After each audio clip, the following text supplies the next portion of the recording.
Failing to take practice of the course is the biggest problem amateur golfers face. And today we are going to fix that with a new way of thinking that major champs use. We're back with one of Europe's leading golf performance coaches, and he's got advice from the very best in the game. And he's sharing it with us. Yes, that is Mo Norman. Today he's not only going to teach me how to take it to the course, to also solve other problems that you may have, including getting stuck in the downswing, and watch till the end if you have problems with actually converting scores with putting extremely well. Karl gave me one small detail that makes the biggest difference for me, and to be honest, it's changed the way I think about golf. The risk of hitting it out of bounds to now finding the fairway every single time. That's a pretty decent shot. You certainly hit the channel. Definitely. It was insane how quickly I saw the difference. Well, what better man to help you, and actually help me, to be fair, take shots off my game. This is Karl Morris, worked with over 100 PGA Tour, DP World Tour players and LPGA Tour players, and plus been part of 6 major wins. So this comes with clout. Right, Karl, this is the scenario we've got. Out of bounds down the right-hand side. So many people will be in this situation where they feel they don't practice a lot, but still want to lower the scores. All I'm thinking, today especially, when I'm cold, it's the second hole in, that is in play.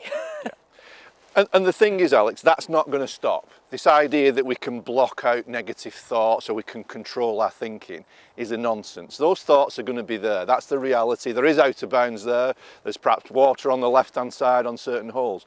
But what we can do is understand is there's a difference between having thoughts and deliberate thinking. Okay. Now, if I was asking you to hit a drive and there was a net just in front of you, I would imagine there'd be no issue there, because that's a simple task. You would have no problem with it. I'd feel relatively confident, I think. I don't think you could miss the net, could you? No. Well, what we can do is what I call change the task, or change the perception of the task. If we look out there, if you hit a slice regular, I know you don't, but if you hit a slice regular, that looks pretty intimidating. Yeah. But what if we change the task and change the perception? And if you could, in your imagination, imagine that there was an alignment stick here and an alignment stick here, and your task was to simply send it through, I call it sending it through the channel. Okay. So all of a sudden now, all of your attention, instead of it being out here, is to the task just in front of you. Of course you're going to line up maybe to a target in front of you, but I want you to imagine that your task is to simply thread it through the channel. That's the only thing. Forget everything else. That's the only thing. That's there, it's going to have been in your mind, but the thing is what do you focus on at the end? What's the last thoughts that you had? What is the task become? So let's just thread it through the channel. And if you were with a tour player right now, or even just anybody, right, you would get them to put sticks out there and hit multiple shots in different scenarios with that. One of the things I'd recommend players to do is, if you get a chance to go out on the golf course, literally go out with some alignment sticks and create a different task. Just walk out 10, 15 feet in front of you and just put the alignment sticks down, and then you say to your brain, do you think I could thread it through the channel? And all of a sudden there's a difference now. When we look at out of bounds here and we look at this hole, there can be a perception of difficulty. Yeah. If you change that perception to something you feel you can do, all of a sudden the amount of threat in the brain reduces. And is that essentially the summary of what that task is about? Reducing the threat in the brain, you feel a bit more relaxed and you hit your shot? It's really simple in a way that our brain, when we're on the golf course, we either see a shot or a hole or a round as a threat or an opportunity. Now if you think about it, if you see something as a threat, not just in golf, in life, what does your body do? It reacts, there's tension. Now tension is the biggest killer for your golf swing. That's why we don't transfer our range game to the golf course. Now, we can try and do all the breathing exercises in the world and all the other sort of band-aids, but unless you change the perception of threat, your body's going to keep reacting that way. Now, if your brain perceives this as an opportunity to thread it through the channel, now there's a little bit of a different reaction. Yeah. I had a great story, a colleague of mine who in Canada, who played a lot of golf with a guy called Mo Norman. Now, big name drop there. A big name drop there. You know, a lot of the viewers will know the name Mo Norman. And he played. Apparently, this guy played for 3 years every single week with Mo Norman. I mean, what a joyful experience. But one of the things that he said, he asked Mo one day. He said, Mo, when you get on a hole that you don't like and you feel uncomfortable, what do you do? And Mo just said, I don't look up. Now that sounds a flippant thing to say, but there was genius in it, in the sense that what was Mo talking about, it was a similar thing to here. Yeah. He wasn't concerning himself with his perception of out there, he was concerned with what he did here.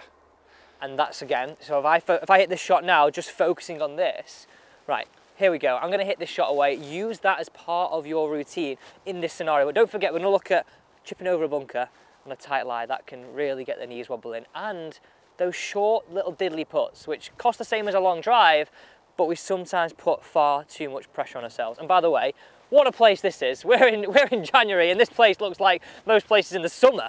It's just a beautiful location here. You'll remember here, Carl. You're very lucky. Say that. Okay, so would you say stand behind the golf ball, picture those two things, walk in and hit? As you've stood behind the golf ball previously, your brain will have kind of taken in what the target is out there. But now we narrow it down, we bring it to these imaginary posts just in front of you. And as I say, Alex, my request for you, my idea for you would be see the channel, okay, thread it through the channel. Okay, here we go.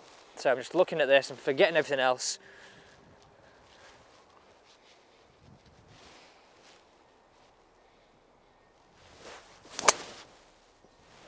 Well, that's a pretty decent shot. You certainly hit the channel. Definitely. And the thing is, you know, for better players, for more advanced players, you know, within the channel there, you know, you can imagine that you're going to start it to the right of the channel and bring it back, or start it to the left of the channel.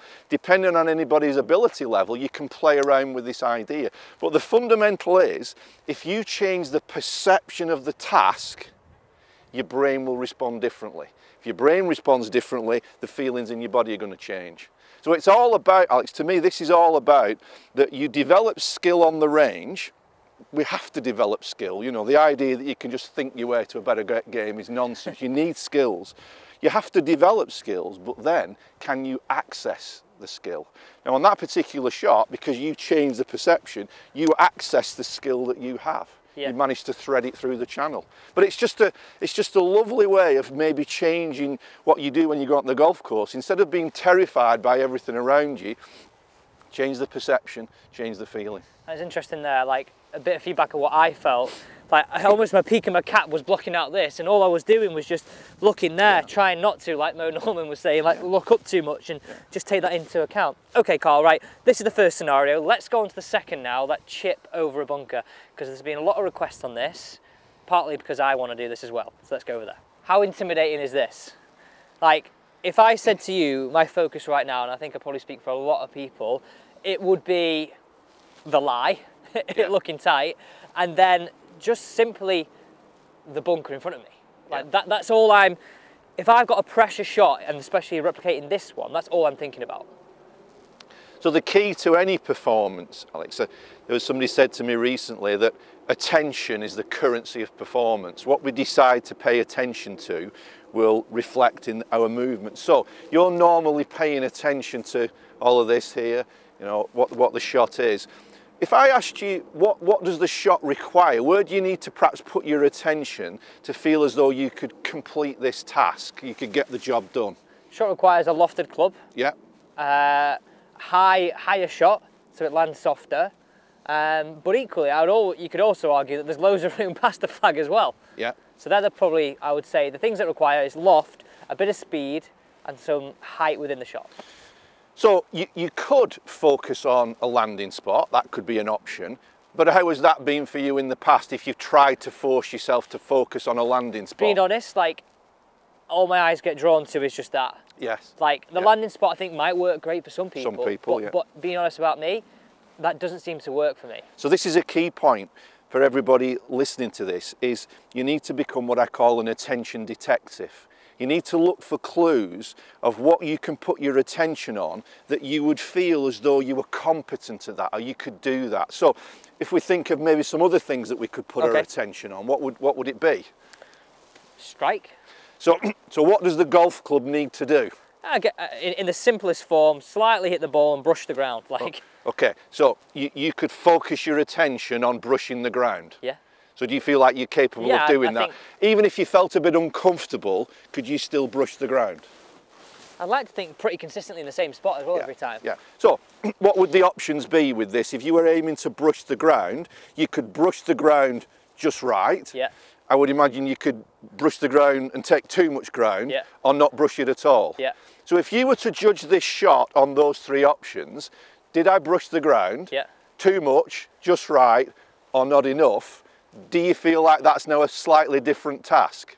Well, yeah, because I've never thought about it like that before. It's a different focus of attention. So show me a practice swing and focus your attention on simply brushing the ground. Now, did you feel as though that was an appropriate way of brushing the ground for the shot? I feel like that would have, okay. with that loft in my hand, would have produced a good shot. Okay, so now we'll play the shot, but we're going to judge it not so much on this, we're going to judge it on the mechanics of what will create the shot. So your goal here is to simply brush the ground in the appropriate way, and you're going to tell me after the shot whether it was not enough, too much, or just right. And just a quick question on that. I think a lot of people think this. Did you think people focus too much on what their expected outcome should be? Like, so-and-so's just chipped it in from over here and he's hit it inside 3 feet. Oh, I've got to get it there. You see, a lot of the sort of psychology literature would talk about just focus on the target, focus on the outcome. That's great when you're feeling good about your short game. And I would say the best players, certainly on tour and, you know, good amateur players, they will be right into that if you've got no issues with the actual shot. But if you have got issues with the shot, I think thinking about that can be actually detrimental. Yeah. Let's come back to what the ball and the club need to do with each other to produce an outcome. Okay. So if we say, can I land it on a sixpence trying to lob it over a bunker, that seems difficult. If you say to yourself, okay, three options, I brush the ground just right, not enough or too much, now the perception of the task is a bit different. Yeah. Right, here we go. So that's the deal here. We're aiming to brush the grass in an appropriate way, and you tell me afterwards what actually happened. And that was spot on in terms of how I brushed that. So that was just right. You didn't brush the ground too early, No. you didn't miss the ground. That was just right. So what was your attention on then? Just literally brushing the ground. I had one look towards target there, but just because of force of habit. But all I was focusing on was make that ch noise. That's what I sort of interpreted the brush as. So what this does, Alex, it links in what you're thinking in your mind with appropriate technique. You know, we do know if somebody's not using the bounce of the club correctly, if they're not interacting with the ground, they're going to hit poor shots, no matter how good their imagery and visualization is.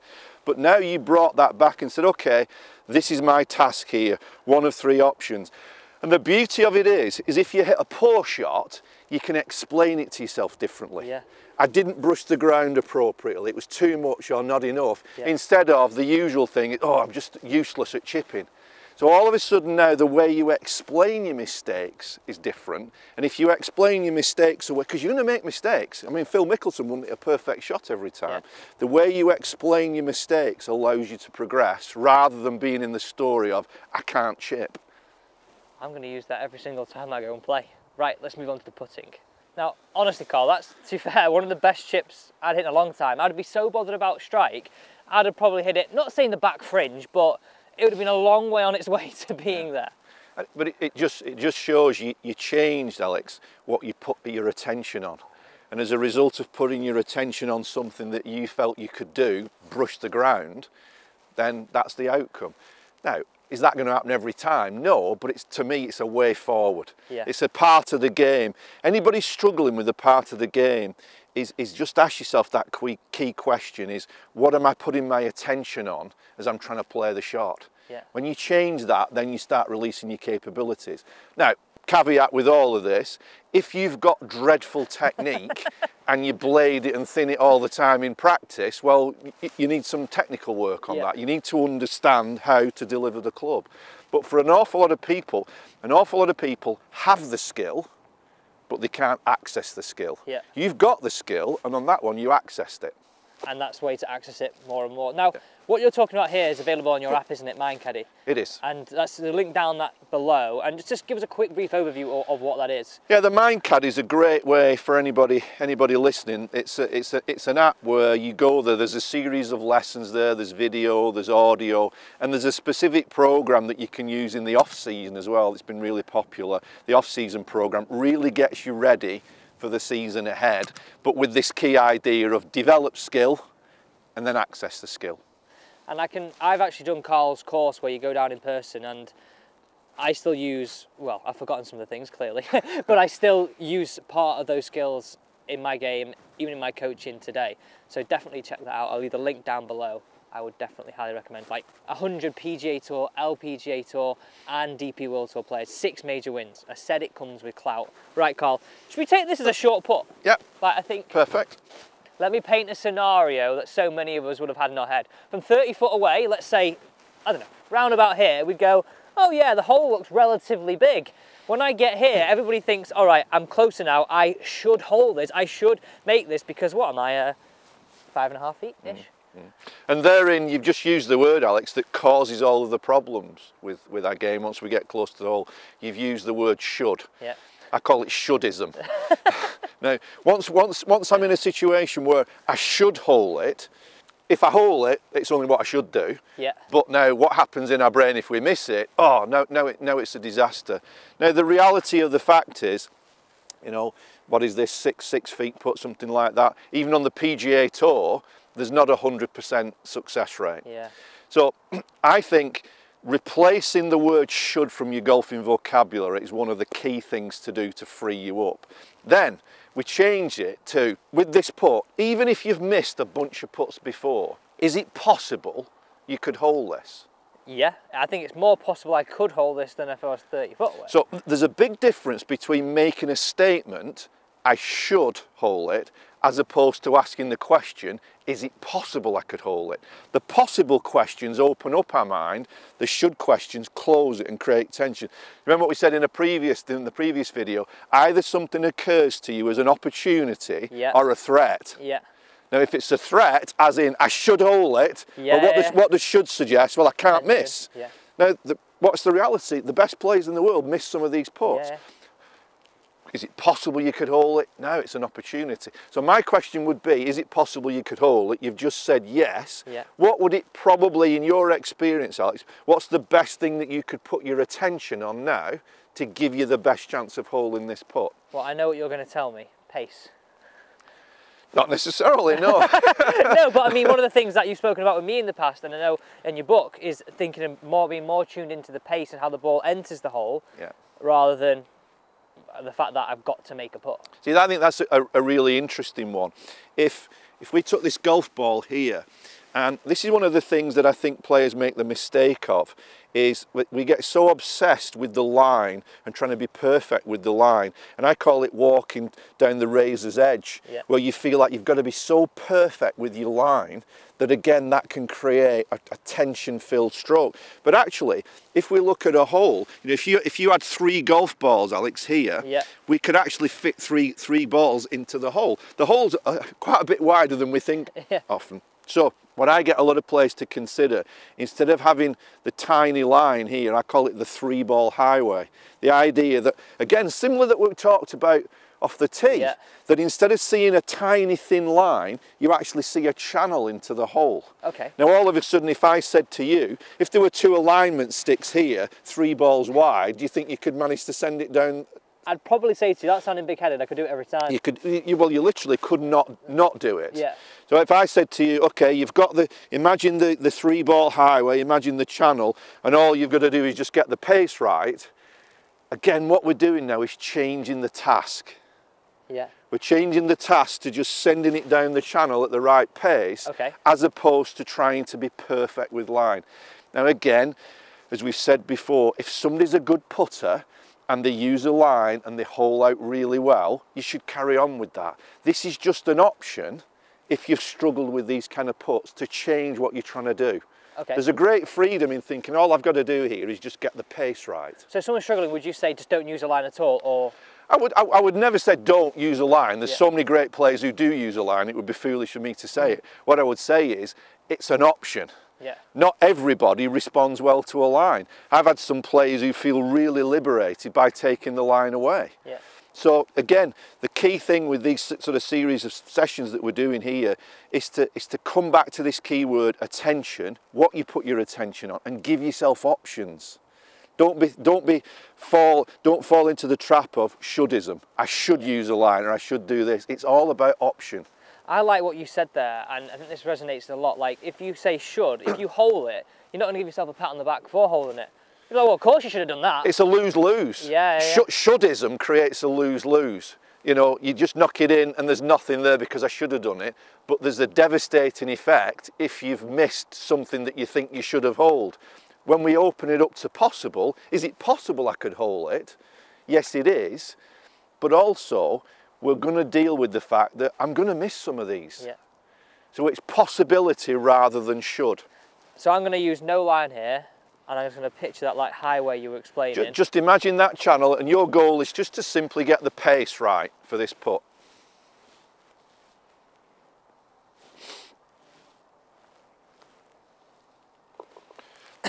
Now you could see there that the pace that ball went into the hole, it was an appropriate pace for the task, but because the pace was right, the actual capture size of the hole increases. Yeah, it could have gone left edge, it could have gone right edge, it could have gone It's dramatic when we look at this, that I would say for you know, most folk working on the game this year, is if there was the quickest way to massively reduce your scoring, this would perhaps be for most of the medium to high handicaps. A dramatic way to improve your scoring would be to reduce your three putts.